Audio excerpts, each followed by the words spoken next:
OFW. Maraming iba't ibang kwento sa likod ng pagiging OFW. Masaya, malungkot, mahirap, mapanganib.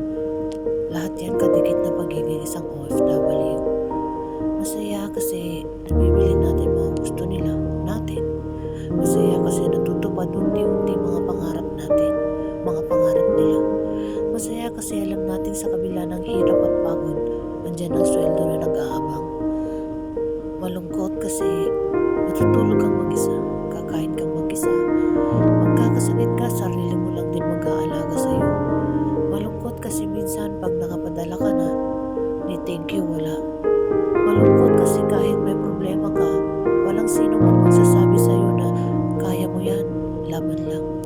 Malungkot kasi wala kang masasandalan pag alam mong nagigipit ka na.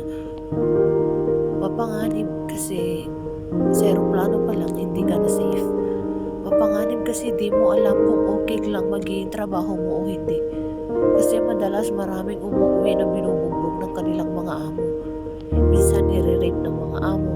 At ang masaklap pa dyan, mapanganib kasi minsan umuwi na tayong bangkay na minsan hirap makamit ang hustisya lalo na kung ang kalaban o nakaagrabyado sa iyo ay mapera at napapaikot ang batas.